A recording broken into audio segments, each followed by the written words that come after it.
abakola emirimu egy'enjawulo naddala mukadde kana bali keetalo bannaffe ab'amawooteeri abaliisa bannakibuga ate n'ebitundu ebirala byonna nammwe mwebale emirimu gye mukola kubanga nammwe ate ogwammwe gwa ttendo ddala kubanga mu kizimbe tojja kusaamu sigiri oba gaasi osobola okuba nga ofumbiramu emmere. Nze Monica Nabyonga era nga butereevu nziguse ne programu yaffe Uganda Tukole ate ettuntu lya leero okulaba nsonga ki ezifudde mu ggwanga naddala mu ssaawa yaffe eno esooka ate essaawa yaffe ey'okubiri nga bulijjo abeera mugenyi era nga tuba twekkaanya ku nsonga ez'enjawulo nga bwe zitambula mu ggwanga ssaako n'emirimu ate egy'enjawulo. Akkiriza atandike n'ebifa mu ggwanga mu ssaawa yaffe eno esooka ekitundu kyaffe ekisooka kakati wetwogerera bw'obunkenke bugenda bweyongera ku Ssemayanja omumyufu era ng'ebibiina by'abasuubuzi okuva mu ggwanga erya US awamu n'amawanga amalala bavuddeyo ne bawandiika ebbaluwa ne bagiwandiikira ensi ez'enjawulo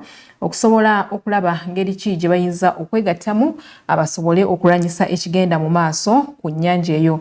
Ebibiina by'abasuubuzi ebikiikiridde ebitundu mu byenfuna eby'ensi yonna byegasse ne biwandiika ebbaluwa ey'awamu ng'esaba gavumenti endala okwetoola ensi yonna okwegatta kaweefube ow'obukuumi ku nnyanja eyo emyufu. Ebbaluwa eno yassiddwako emikono ebibiina biyitirivu ddala era nga muno mwebawadde n'ekibiina ky'abasuubuzi eky'oku ntikko mu ggwanga erya United States. Muno nno mulimu n'ebibiina ebirala ng'ebigatta ab'engoye n'engatto mu Amerika ssaako n'ekibiina ekigatta abasuubuzi mu ggwanga ekya National Retail Federation.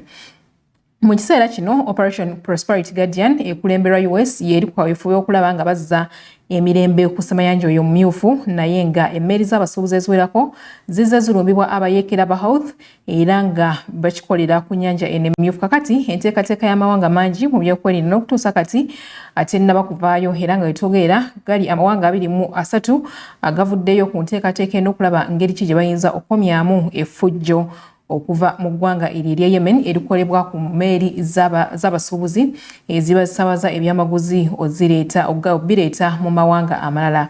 Ebbaluwa y'ebibiina bino eby'abasuubuzi ejjidde mu kiseera ng'okwekenneenya kaweefube w'amagye mu nnyanja eyo emyufu akweyongedde mu mawanga agabadde gakulembeddemu ate eggwanga erya United States naye ng'okusinziira ku bibiina by'abasuubuzi eby'enjawulo ate ssaako ne organizations ezikwasaganya okusaabaza emmaali ku bududda luli olulala abategeezezza nti Red Sea egendereramu ddala oba ekiseera kino kitulimu yeeyongedde ddala okubeera nga ekosebwa effujjo eriri mu ggwanga eryo erya Yemen era ne bategeeza nti embeera oba ebbeeyi abantu kwe bagulira ebintu yandyeyongera ssaako n'emisolo egy'enjawulo. Kino kijjidde mu kaseera ng'olunaku olw'eggulo bannaffe ate ab'e Kenya abavuddeyo ne bategeeza ne balabula abasuubuzi nti ssaawa yonna tebeeyibaala ensimbi ezibaggyibwako awo ku mwalo gw'e Mombasa zandyeyongera olw'ensonga nti ate kati emmeeri zino okuba nti zituuka mu budde oluusi zirina okuba nga zikozesa alternative routes basobole okuba nga ate beewala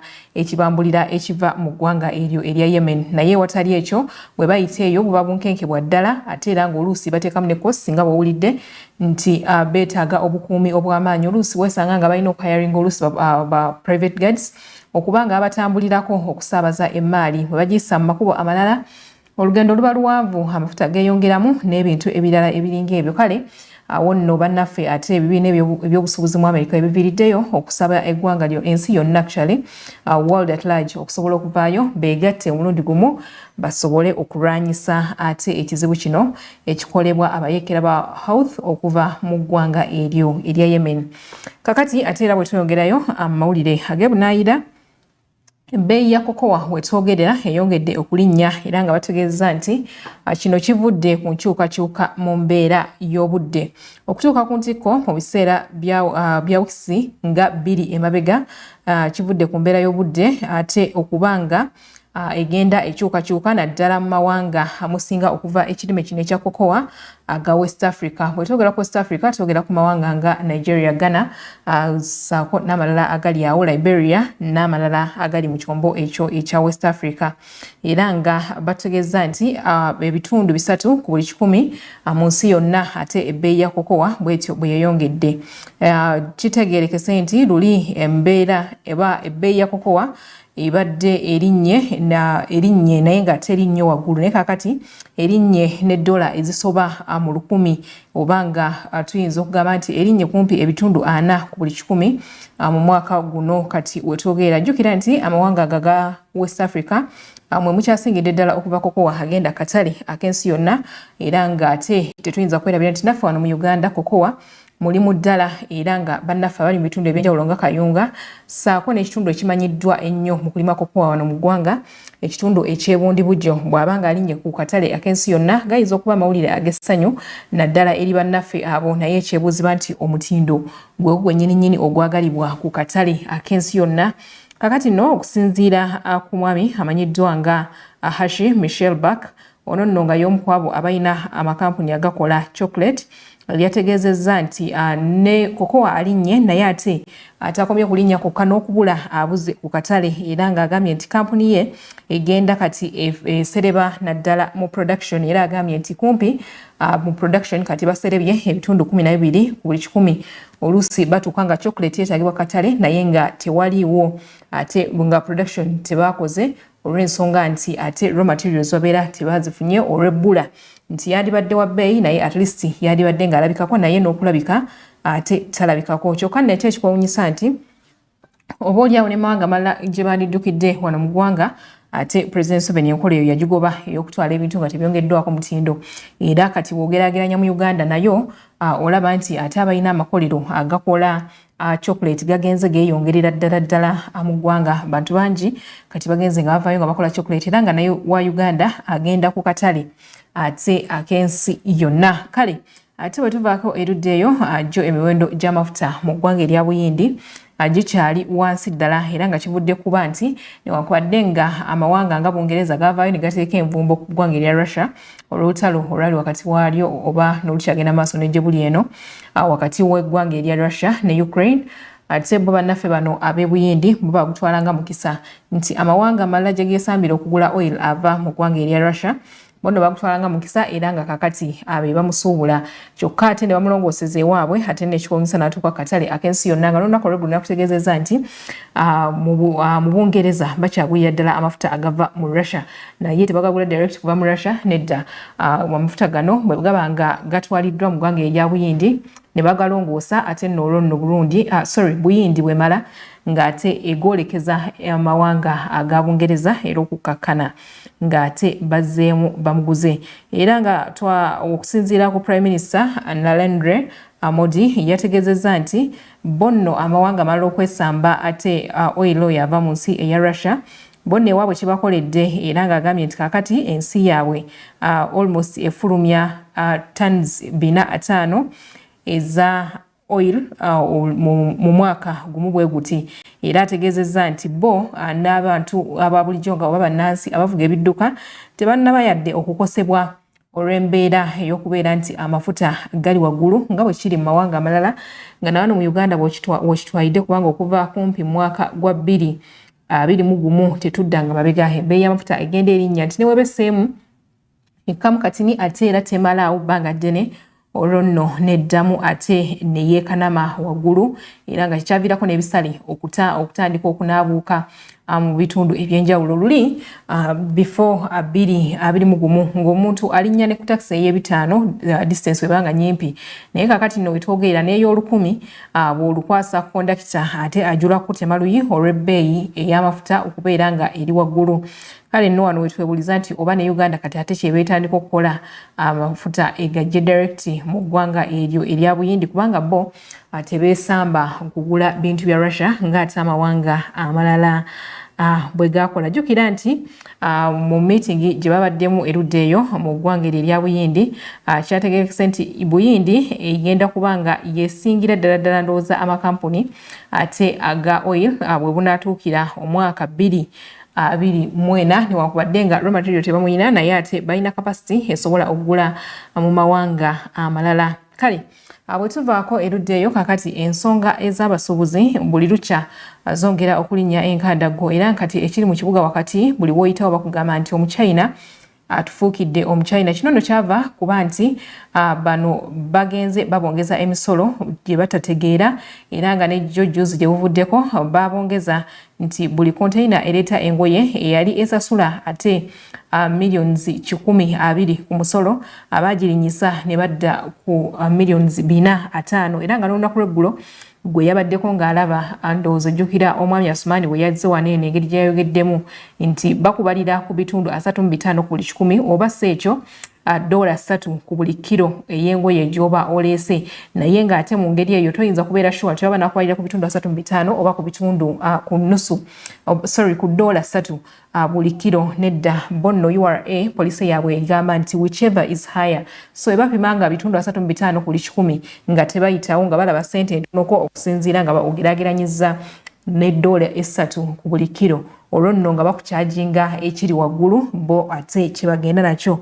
Kale nno abasuubuzi batandise ate okwekolamu omulimu kulaba ngeri ki gye bakwatagana kubanga ensonga bagamba nti kirabika eremye ebitongole ebyenjawulo nga Ministry of Trade, Uganda Investment Authority URA nayo balemye okukwatagana nayo okulaba ngeri ki gye bayinza obbasalirako ku musolo guno kubanga bawulidde babagambye nti okubasalirako baagala nabo basooke bagende e China eyo babenchmarkinge balabe ddala wa gye bajja engoye zino era bazigulirayo ku ssente mmeka balemu ne transportation fees olwo nno osanga nga bwe banaava okusalawo ate okubanga babakendeereza ku nsimbi naye watali ekyo ate wannaba kubaawo yadde obuyambi ate nga wawulidde wano olunaku lw'eggulo Asumani Mwangi yategeeza n'agamba nti abasuubuzi gye baakoma okubeera nga bali mu kusikangana omugu ate nga aliwo n'obutakwatagana kubanga n'ebibiina eby'abasuubuzi nabyo wetogeera kati bingi ddala buli lunaku bimerukawo owulira kasiita ejjajja waabyo naye ate n'owulirayo UTEA ate n'owulirayo FUTA ate kwale kwegamba kafo ebibiina biyitirivu ddala ate nga buli omu ayina ekigendererwa kikye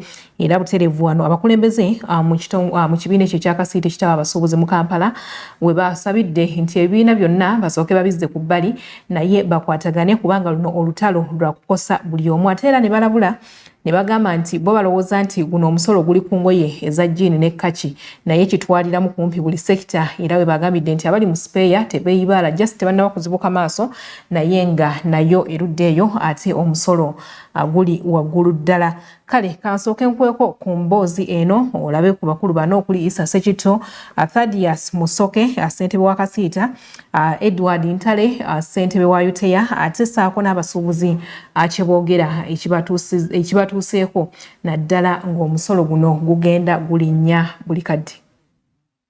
Ekyamazima olukiiko luno lukulu kubanga twagalamu ensonga 3. Ensonga esooka nandirowoozezza nti abasuubuzi bonna abakulembeze baali badde we bali ne tulema okusalawo ekintu kyaffe ate ne tufuna abatusika amakooti ng'ate tukoze resolution egenda otutambuza ku kiddako. Ekyokubiri alina kyawulira nga mukulembeze nti tukitambuza bubi n'atakirinda ku mukutu ne tukisootingira wano ku mukutu ne tusaayo ebyo bye tusengezze enkola yaffe nga tebinatabuka. N'ekisembayo nti gavumenti nywevu ye eri emu enyumirwa nnyo kasita muva ku mulamwa ne mutandika okwekutula awo wennyini weesusiza ddala. Yakwata nnyo olugero olugamba nti gonja wayatikira wotandikira okususa. Kati obweraba omugunyo gwa gonja nga guliko olwatika ate teyinza kumala maanyi gayeyuze walala.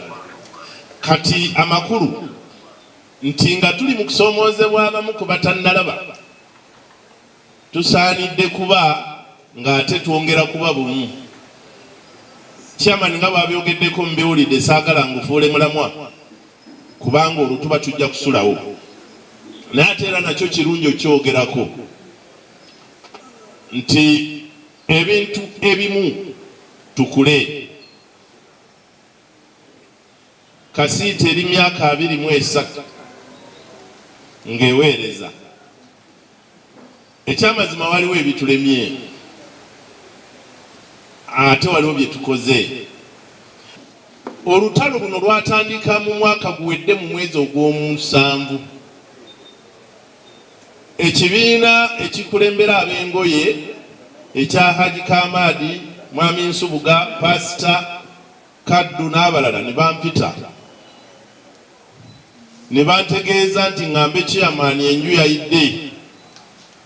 Omusajja omuchina eyakola ekkolero aguddewo amaduuka ku Premier n'ebizimbe ebirala, era ne tutuula waggulu ne twegeyamu n'abo abatunda jjiini ne kaki, ne tulengera olutalo Ssematalo olugendo tugwira 224. Ndizirayo ne ntegeeza mukama wange ne executive ne tukwata ekkalaamu ne tuwandiika ebbaluwa ng'ennaku z'omwezi 9 ogw'omunaana 2023 ne tugiweereza Minister wa Trade, ne tugiweereza Minister wa Finance, ne tugiweereza URA, ne tugiweereza Inspector General wa Police. Ne tumugamba nti waliwo olutalo olugenda okuddirira mu basuubuzi, naye temutukwatanga. Abantu baagala kwekuulamu mimiro ne bainvesita bammwe Abachina bakola amaduuka naye ng'ate be bannannyini factory. N'olwekyo twagala kutusaba mutuyite tubabulire ebisingawo, tutereze ensonga eyo nga tennaba mu mbeera. Mu buwandiike era ebiwandiiko byonna tubirina. Ne wayita omwezi nga tubateereddemu amateeka ge tubagamba nti mugamenye. Etteeka erimu baliyita erya Investment Code Act 2019 lwe baali amendinga nga ligamba nti omuntu yenna, akawaayiro namba 18 era twakasaitinga mu bbaluwa, omuntu yenna bw'ajja mu Uganda n'awandiisa nti ngenda kukola ngoye, n'awandiika nti ngenda kutunda dduuka, n'awandiika nti nzizenga internet expert, akakatibwako kukola ekyo, era layisinsi yamuweebwa agigoberera obutasobyamu wadde layini emu. Akawaayiro namba 23 mu tteeka lyennyini era Investment Code 2019 siryadda ne kagamba nti bw'aba agaanyi okugoberera kye yasaba okukola, akakatibwako okusazibwamu layisinsi ye natwayewa. Ne tugenda mu kawaayiro ka Trade Licensing Act, akawaayiro namba 10 section number 3 ngegamba ti Munnayuganda yenna takkirizibwa kwerimbika mabega wa muntu investor omupiira n'agamba nti eno license ngifunye lino edduuka lyange, oba mukyama oba mulwatu oba mukwekweka. Bw'aba akikoze buba kusango era license eyo esitwa. Ng'ekyatugisaayo obuwaayiro obwo tujjukize gavumenti nti amateeka egalina. Tulina kukola ki? Kubeera bumu. Kyova olaba ekyokugamba nti tuggalewo amaduuka tuyinza obutakikkaanyaako mu lukiiko lumu wadde kyetaagisa, ate ne tuwaayo akaseera ensonga zaffe ddi we tuzitwala ewa pulezidenti w'eggwanga. Era mu birowoozeemu tubadde twegeyageyamu wano n'omwogezi waffe Haji Sekitto nga tulowooza nti engeri gye twagenze ewa Kano Nakalema ne boogerezeganya n'obukulembeze bwa URA ne batwongerayo omwezi gumu, naye ddala omukulembeze w'eggwanga nga tuli basuuzi omwezi guno we guggweerako ng'alemereddwa okufunira obudde okumusisinkana mulowooza ako kisike kaali badde akadde akatuufu. Ensonga ey'okubiri, twali olukiiko luno lwali luzibu nnyo era ekola kinene okukakkanya.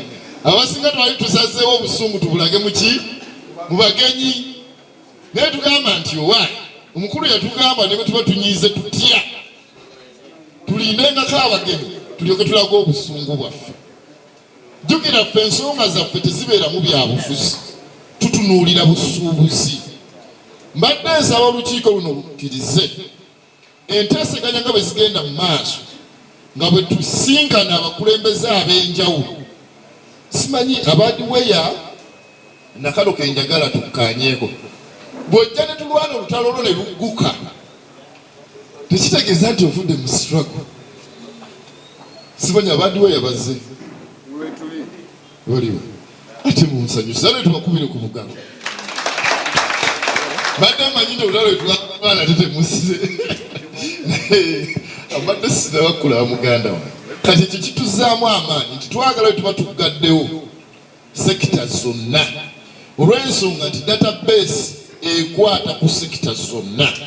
Kusookera ddala tubadde tuvuddeyo okutangaaza abasuubuzi baffe waayo tutuuse, kubanga tubadde tukuba omulanga ntunyigirizibwa tugobebwa mu busuubuzi. Abachina batugoba mu busuubuzi okuva omwaka oguwedde mu Gw'omusanvu. Minisitule y'ebyobusuubuzi teyatuyamba, ne tugezaako tudduka mu URA negezaako byekozeeko wadde tibadde tebimatiza basuubuzi baffe. Tetukomye ku ekyo ne tugenda nga twawandiika n'ebbaluwa okusinkana president, ne tugenda ne wa mukyala Kano Nakalema. Mukazi oyo omukyalo oyo n'avaayo n'atuyambayambako. Era ne tumusaba nti ekizibu kino kimanyi president alowooza abasuubuzi tulwanyisa ba investor. Ate nokozesa ekigambo sabotagers, economic sabotagers. Fekitulowooza nti kikyamu.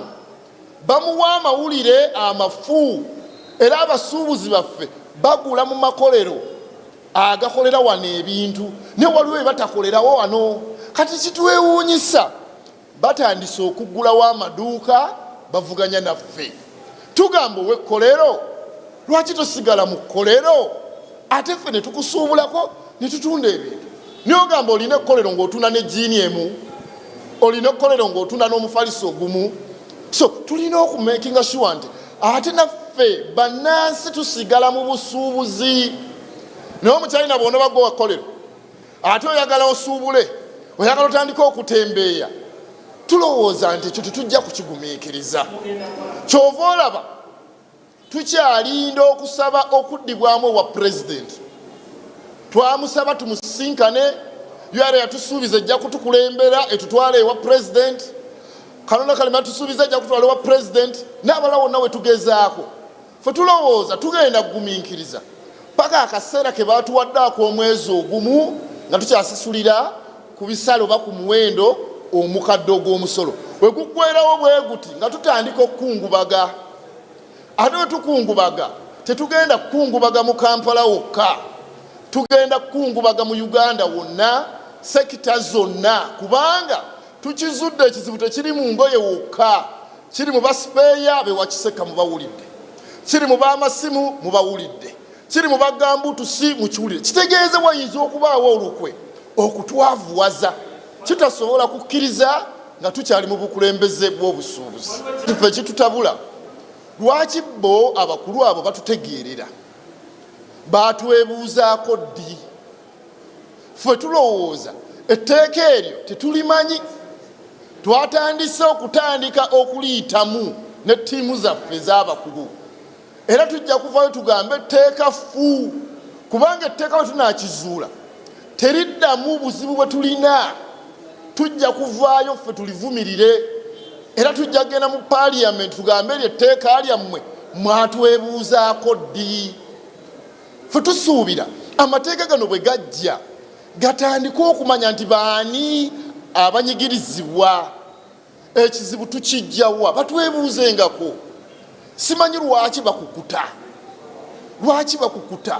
Gwe n'olaba kikwewuunyisa investor najja oba oli ka TV olaba amawulire ogenda okulaba batongoza essimu naye nga abasuubuzi bonna ab'amasimu tobayise kati kyova olaba omuchina atandika okutembeeya ate kati gogamba nti twakisudde ntikyayika n'amateeka gano bagamba kati tuyise wano beebuuzaawa oyinza okwogera ku busuubuzi n'otayogera ku kasiita kati ekikwatibwa competition ddala mu busuubuzi beebuuzizza ku kibiina ki ffe tulowooza leka tuwe abakugu baffe bekenneenye etteeka lyabwe era tunaba tetuli bamativu tujja kugamba ekiteeka tetukitegeera era tujja kukigaana. Embeera y'olunaku olwaleero tuze mu engagements nnyingi ze tuddemu nga tulwana ku musolo ogwateekebwa ku bintu eby'enjawulo, naye URA yateekawo enkola ey'ogamba tugende mu research okuresearchinga, naye yo neevaayo specifically ng'egamba tunoonyereze ku ngoye. Ne ku ngoye si byebintu byokka ebyayongezebwako omusolo, ngaffe abakulembeze kituleetedde obuzibu bunene nnyo okugamba tugende mu research ey'ekintu ekimu ng'abasuubuzi bonna abasinga mu items ez'enjawulo bongezeddwa omusolo. Mulimu abasipeeya, mulimu aba materials nezikola engoye, mulimu aba jeans, kwegamba items zikwata kumpi mu 99. Kakati bw'ogamba nti katutunuulireko kimu kituwadde obuzibu ng'abakulembeze tubadde tulina okuyita abasuubuzi tubeebuuzeeko tugende mu research oba tugamba research eriko ba technocrats aba URA ate ffe baagala tubawa abasuubuzi abali nnoma abatali technical mu nsonga eno. Tulowooza nti URA awe inayo kyetukwese ekiri emabega, tugamba nti naffe katugende n'abakugu tugende mu research tetugiwakanya, ne katuleeta abakugu abategeera ekyo abayiva abategeera obulungi tusobole okukola research. Ne mu bino byonna emisolo egiriwo essaawa eno ne gye baleeseewo nga bagamba bongeze ng'Abachina bwe balimbalimba president nti engoye tuzisuubula mu bbeeyi ate eno ne tuziweera omusolo mutono. Abachina nga bo omugenyi gwe tuleese mu ddiiro ate atandise okulinnya mu ntebe, tugamba ffe tetulina buzibu na kukola na ba investors, naye ate balina embeera gye bataddewo ey'ettima eyonoona obusuubuzi tebagoberera chain of trade bagimenye. Be balina factories, be ba manufacturer, be ba wholesaler, be ba retailer, ate batembeeyi. Kyetugamba nakyo tetukwatagana nakyo. Abachina badde mu factories na buli muntu eyita investor tugoberera amateeka. Bannayuganda bakola obusuubuzi obutambulira awamu. Ne bwe kibassa ekyo kijja tuleeterawo okulaga obutali bumativu. Ate era tukoowola president w'eggwanga titwagala tumu meeting naffe tulage paati yaffe tumunnyonnyola ategeere ebyobusuubuzi, kubanga ye munnabyabufuzi ate ffe tuli mu paati ya busuubuzi, ate tuli shosho, tuli bantu ba bulijjo, tetuli bakozi ba gavumenti. Kati okuleetawo okutta emirimu gy'abannayuganda abali mu bukadde kumpi 18 n'ogamba nti omuchina go defending a investor alina abakozi 5, tewabaawo bwenkanya.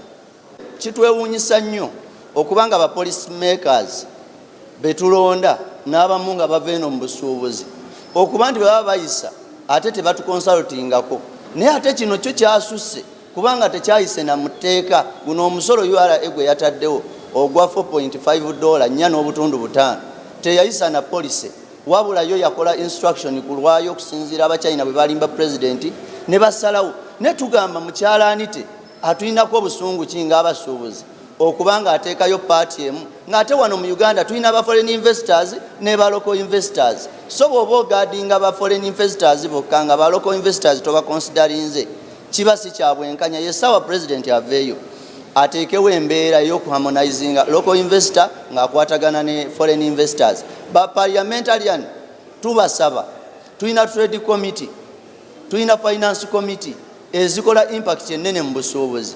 Lwaki temutukonsultinga nga ba stakeholders nga mutumanyi gye tuli mwene muyisa buyisa mateeka agassa obusuubuzi. For example, tubadde ne incident ey'okugala borders.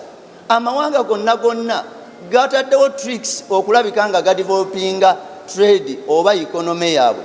Abasuubuzi bonna bava e Congo ne bayita e Uganda ne bagenda e Kenya, ne bava e Burundi ne bayitawo ne bagenda e Kenya, naye Uganda gye baali basuubulamu luli lwaki abasuubuzi abo batudduse kitegeeza nti ffe emisolo egyaffe ate giremesa abatusuubulako abandireese wano dola ng'abakongo abasudani n'abalala trade order eya wano neefa olw'ensonga nti bapolice makers n'abateekawo visa fee ku borders zaaleetera okutta obusuubuzi wano lwa nsobi zaabwe ze batamala twebuuzaako kale tubalabula bapolice makers fe ababalonda mukkirize mugoberere embeera entuufu ey'okonsultinga abantu bekikwatako mu by'obusuubuzi kubanga obwo obusuubuzi si bwammwe fe ababukola practically fe ababukola mwe mubukola mu theory kakati fe abakwatibwako bwe muba temutwebuuzizaako tewaba bwenkanya era tugamba n'amateeka kati waliyo etteeka ng'eritambudde erigenze wa president gye tuyita competition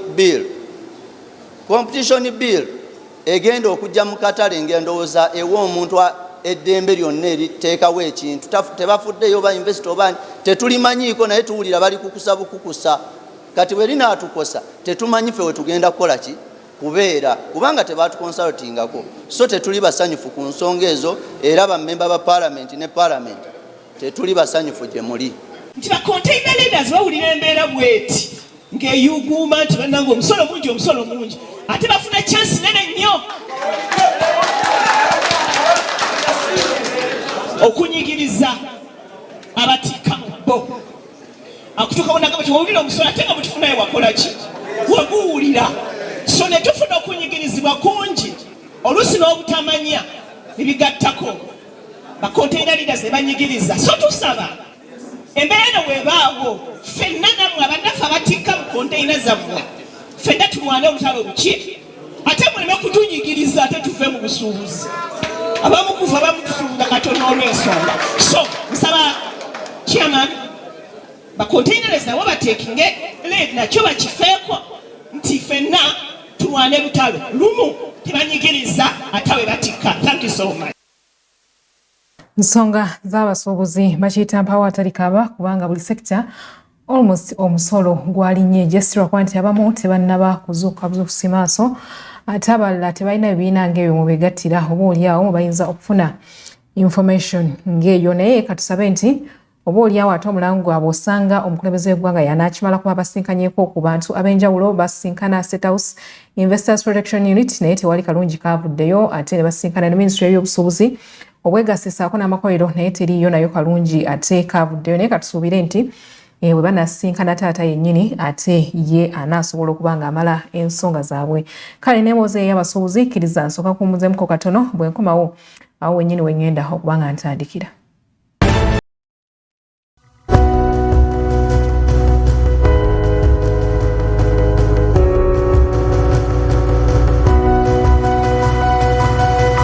Smart 24, driving business.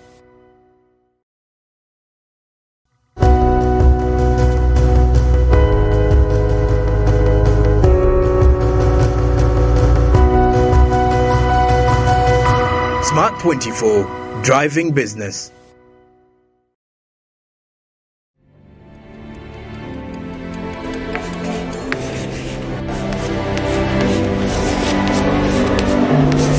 This is Jordan. When it comes to classwork, Jordan is magic. Jordan shines. Jordan makes his peers better. Jordan is a true leader. White Star Magic family. Be a leader. Be magic.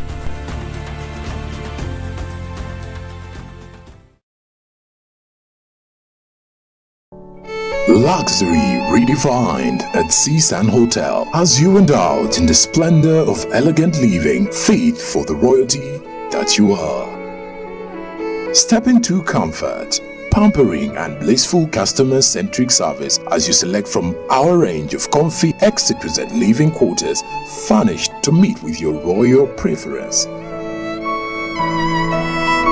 Surrounded by scenic beauty, our tropical setting allows you to escape the glamorous ordeal of city life. Our ambient green gardens will guide you to a place of revitalizing rest. The 3-star restaurant caters to your palate, serving your choice menu ranging from exotic cuisines to local delicacies. Our chefs will serve you full course meals for a truly out-of-this-world culinary experience. Our fully stocked bar to whet your throat, from renowned global brand whisks, brandies, gins, beers and wines to our locally celebrated beverages, you will not lack for any brewage. It's an all-new experience in the East at CSUN Hotel. So visit today at plot 15 to 19 Spire Road, Ginger, or contact us on +256 751 719 960 and +256 785 354 614 for reservations. CSUN Hotels, luxury redefined. Fred!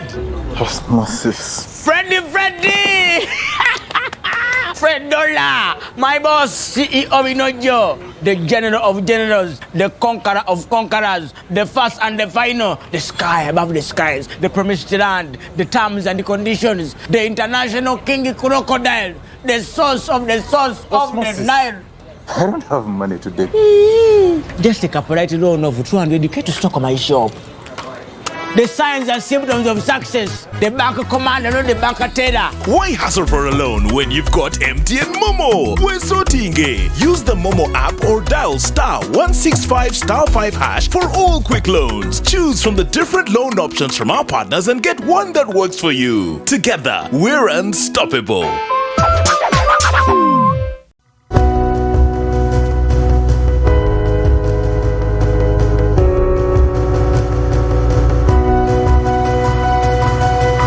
Smart 24, driving business.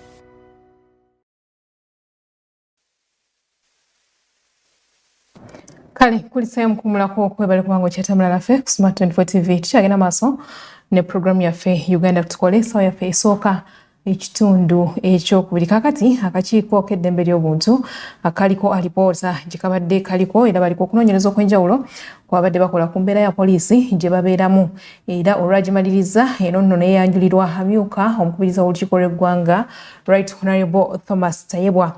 Alipoota eno mu butuufu ekaabya ennaku era nga abakakiiko k'eddembe ly'obuntu bonno bagituumye nti squeezing milk out of a stone, nti okugezaako kama ejjinja oligjemu ate amata. Bategeeza nti ebyensula bya poliisi byokka efuya to start tebisanyusa yadde n'akatono. Abakulu bantu balina naye ate nno ye amyuka wakubiriza olukiiko lw'eggwanga olukulu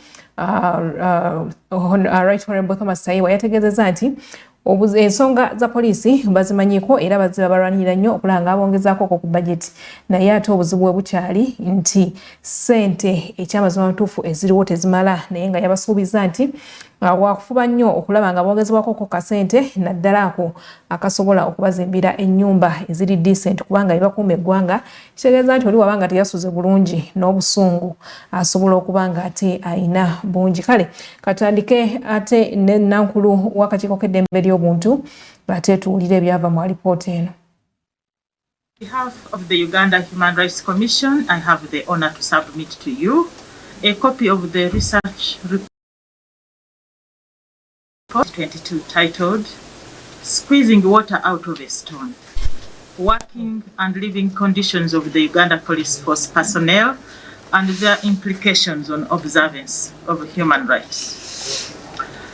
I present this special report to you, sir, in fulfillment of the Commission's obligations under Article 52, Clause 2 of the Constitution of the Republic of Uganda. The research was conducted drawing on our mandate stipulated under Article 52, Clause 1C of the Constitution of the Republic of Uganda.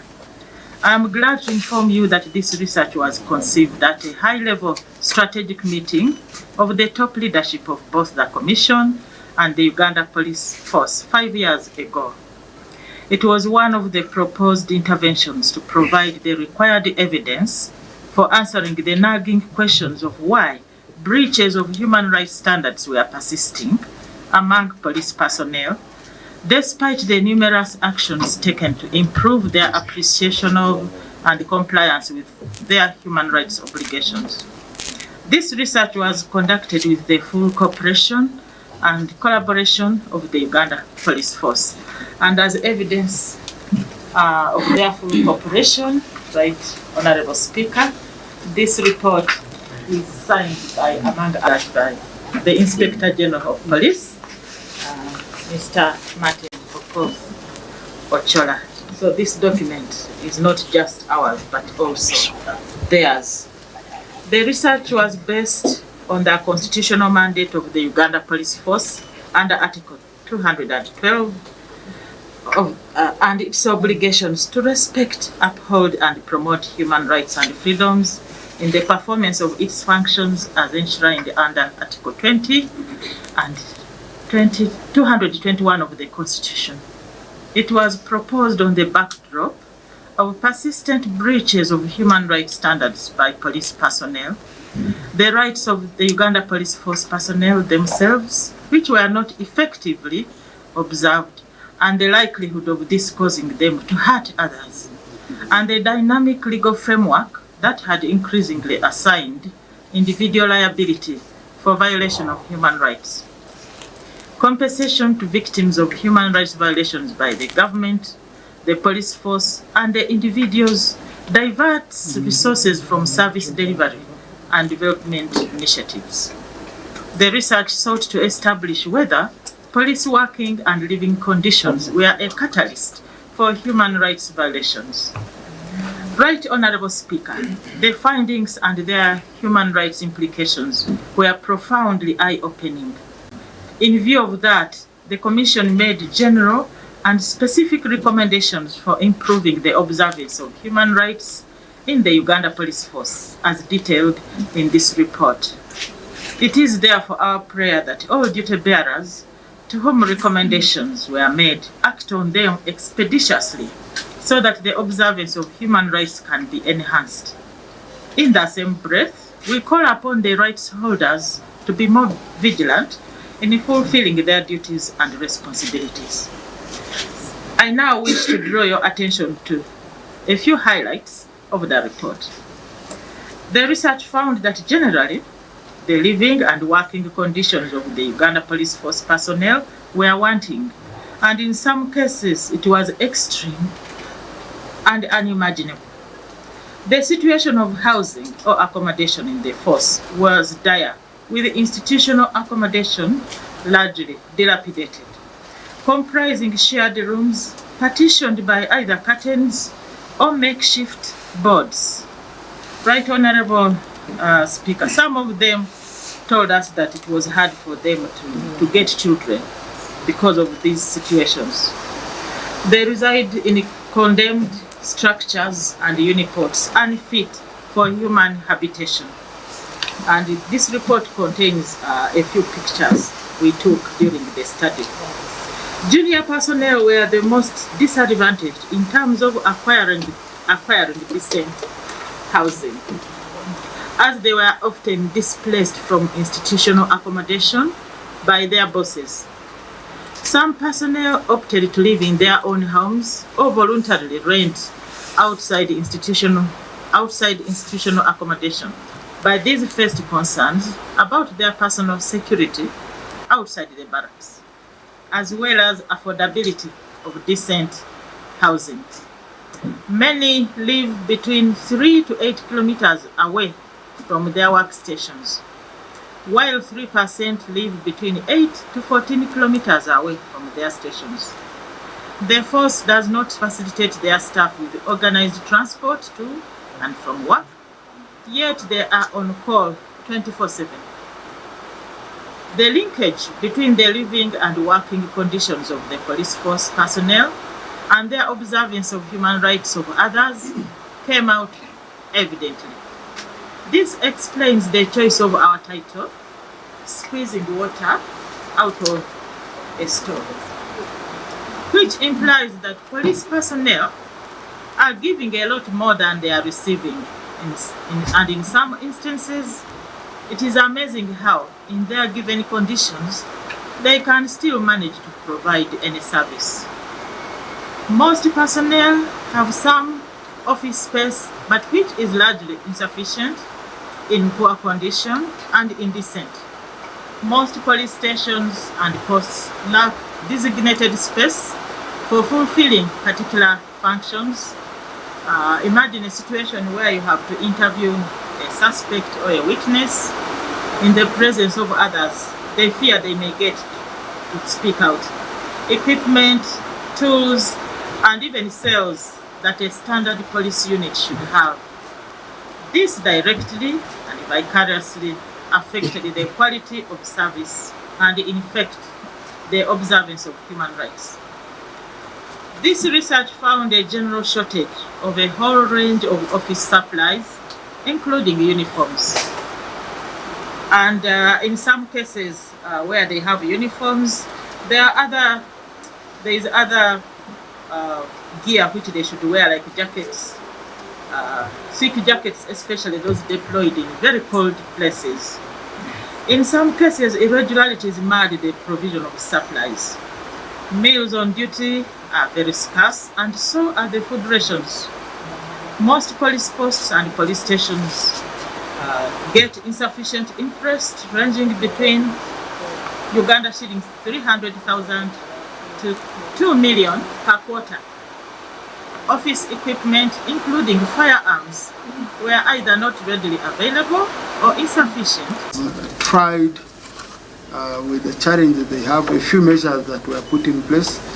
For example, on the housing sector, we were encouraging our security forces on having even their own homes, because one day you retire and the government won't give you a home.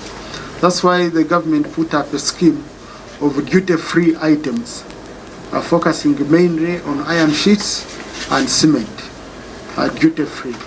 Those who are able to come in and be able to acquire them. But that's not enough, because if you're putting someone in Kataku, if you're putting someone in Mitoma, then you need to provide them accommodation. And also in some cases, I want to appreciate our population, which is willing. For example, I know in my area, people have been contributing funds to build police stations. Now, that means the value we put onto this institution is a very, very great value as businesses, as individuals. And I want to take this opportunity to greatly thank our forces, our police forces, our army, all of them for working tremendously, keeping our country safe, ensuring law and order despite having unfavorable conditions. They persevered. And this is what it takes. That's why the spirit of nationalism, the spirit of patriotism comes in there. That doesn't mean they shouldn't be demanding for these services. No, they should be demanding for them. But I really want to thank them. No one has stopped work because they don't have housing. But now we have to go and study. What is the impact, the way you've done it under Uganda Human Rights Commission? What is the impact of these sirens? Are they finding other means? Why are many people, despite these conditions, why are many people dying to join police? Police put up an advert, I've received over 100 calls. Help me, I join police. Okay? People, even the ones who are appearing before professional standards, when they are being told we can chase you, they are begging we don't want to go, despite the hard working conditions. So is there another driving factor? Is it corruption? Are they finding a way of mitigating their situation? So it is something we should interest ourselves as a government, and we just don't say these guys are doing a great job, they are comfortable, and we take it for granted. I hope we can dig deeper since the Uganda Human Rights Commission has given us a very strong foundational research to this topic, and we see how best we can help. Kale bwatyo nno ate omumyuka owa speaker bw'ati bwe yategeezezza naye ng'ekyasinze okukwatako ennyo mu alipoota eno ng'ovudde ku byensula abapoliisi baategeezezza nti ekibakwatisa abantu ne basiba emigwa lwa nsonga nti n'empingu zennyini tezimala eziri mu ebyo bye bakozesa naye osanga bano bannayuganda nga bagamba nti sente bazigulamu ttiya gaasi nedda n'abantu abo nabo embeera gye balimu mbi. Kale tukyuse enjogera yaffe kakati.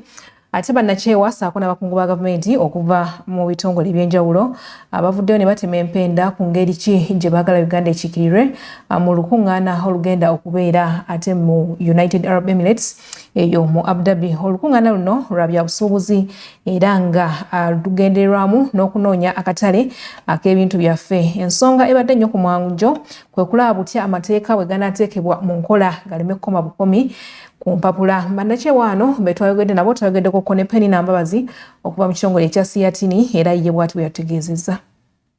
The objective here is that as we get into preparation to, as a country, we have to organize ourselves to have a clear position in regards to the different negotiation issues that are going to be on the agenda before the World Trade Organization.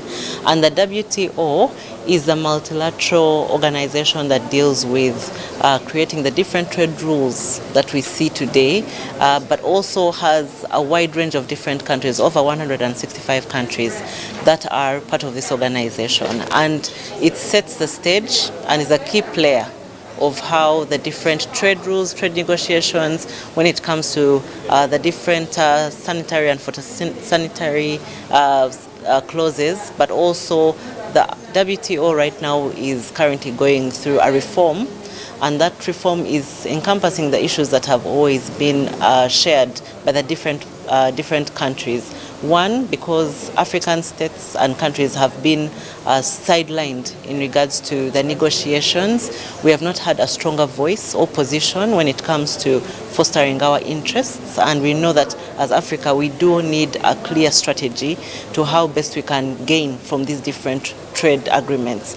So we know that in a daily we are having to see how best to realign ourselves, to see how best trade can be able to foster a number of different outcomes for us as a country, but for us also generally as Africa.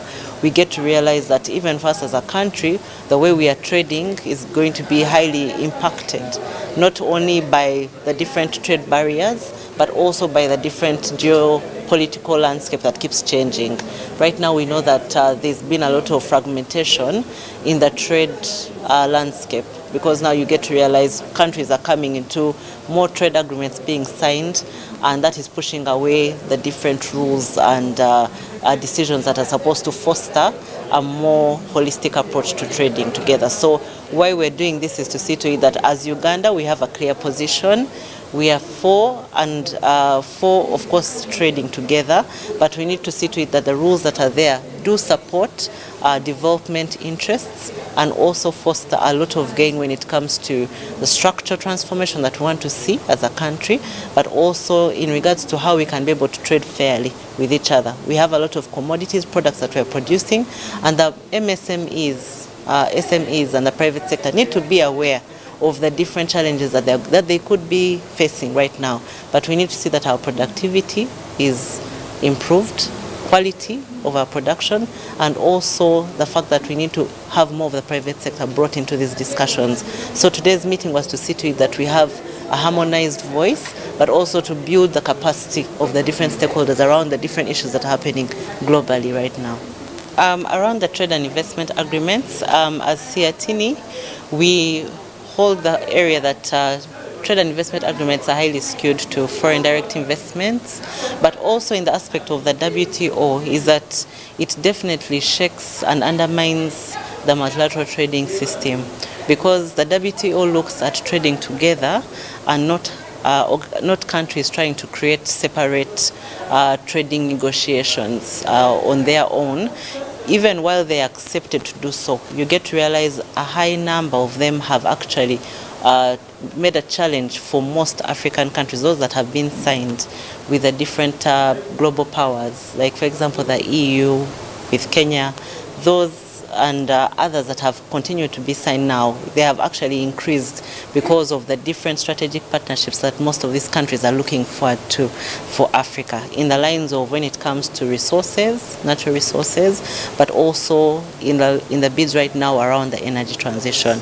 But aside that, we do see that highly, most of them have come to violate a lot of economic, social and cultural rights, but also in terms of trade is that we fail to actually see to it that we can utilize most of our products having more value addition and see to it that our industries right now, African industries or country industries, are also heavily boosted.